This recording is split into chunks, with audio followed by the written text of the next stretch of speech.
morning, good morning, good morning. Ngayon lang ulit akong mag-vlog.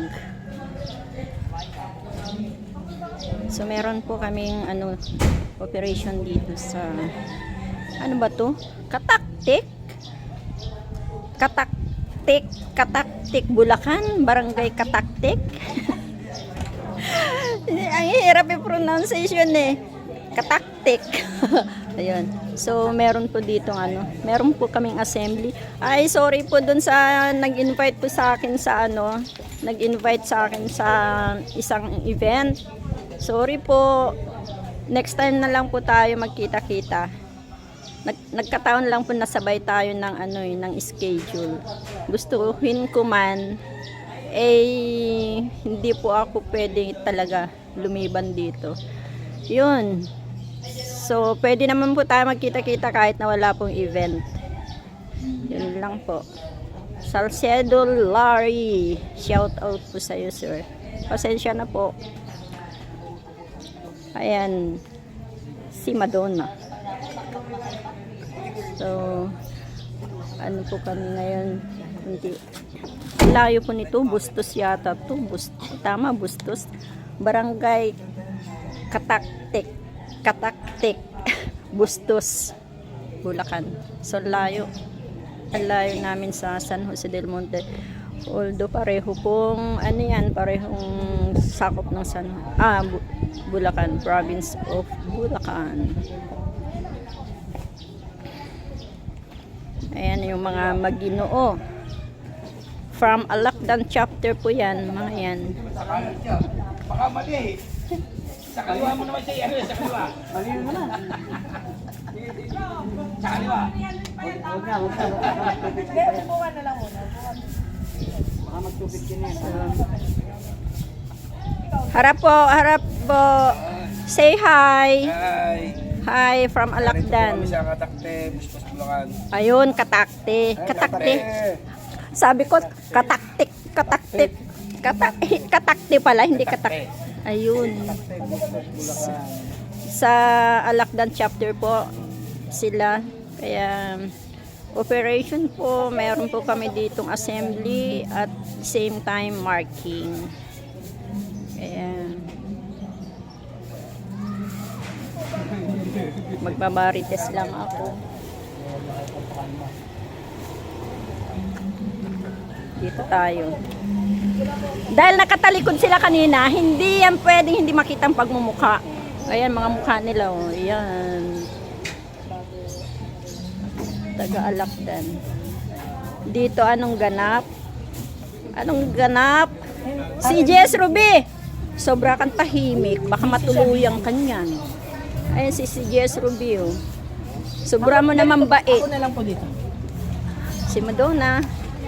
Ay, ayan si si Huwag mo kong guluhin ha. Tawain kita bukas. si aming secretary ng RUGBO.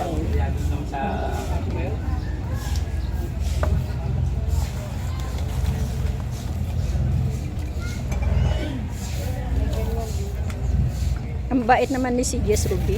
Siya na nga nag-i-screen tuloy. I-screen ko na lang later. Siya na. Ay, inspirant po kayo, no? Inspirant siya. Saglit lang. Meron akong saglit. Tapos na ba? Tapos na na-screen. Pwede ako muna? Hindi.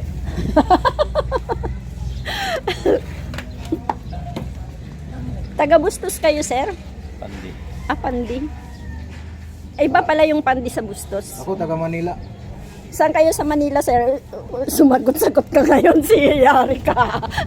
Yari ka ngayon. Saan po sa Manila? Taga Bukid.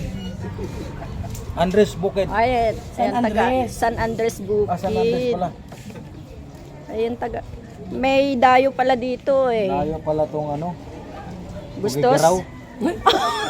Patay tayo nito. Biglang napunta sa Tugigaraw ah. 43. Over 93. Ay, napak. Di ba? Hindi, ganyan naman gagawin mo dun sa chapter mo eh. Relax mo muna. Sige, mag-screen si ano. Ito pa ang pirma ha. Si CGS Ruby. Pirma.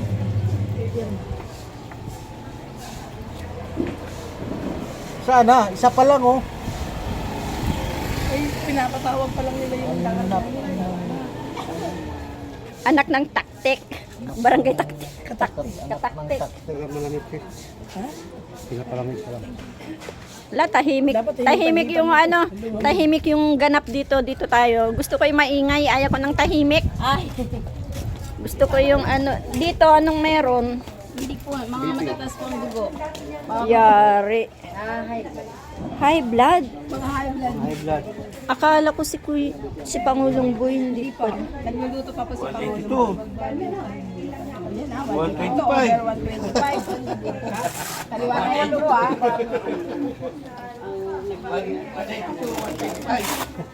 Next, ano? Ruda, nalika nga ulitin natin.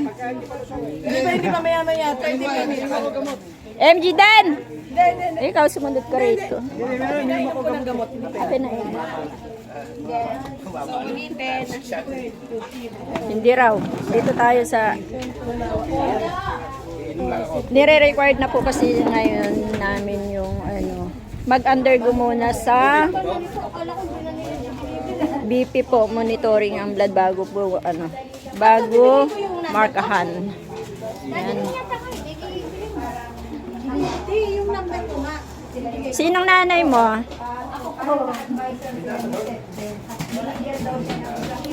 Dito tayo ngayon ng ganap. Ayan yung mga lumang mukha. Ay, nasaan pala si CGS Puti? Saan yun? Umuwi. Namiss ko tuloy si CGS Puti. Namiss ko si CGS Puti. Nasaan ba? Makaparating yun. Asan ba? Oo, sa Lapo. Ay, pupunta siya rito? Baka. Yun ang sinabi ko sa anak niya eh. Ah, Before that, meron siyang ayan. Walang kung wala anong tawag. Lecture. Lecture. Si Prime. shopping lang siya nakikipag shop that time. Naman naman, hindi ko siya bigyan ng protection. Sabi ko nga kay Tata, kay Heart, kay Alfonso, sa isang Usanti, na mahal ko yan. Kasi matagal na kami magkakaibigan. So, yun lang ang alam ko. Pero, ang ginawa ni Tata sa akin, in-order ka, pinausap niya ako. Eh, wala naman ako ibang sinabi kung hindi magtatayo si CGS na panibagong nila. Na kung hihingi siya ng clearance, kasi may rules ang UDD na hindi na pwedeng tanggapin ng mga job ay gagawa ng panibagong nila. Hindi na pwedeng hapon. Hina ng signal dito. Pag nasa UDD na, Yan, nag-iipon pa lang po kami. Bye-bye for now.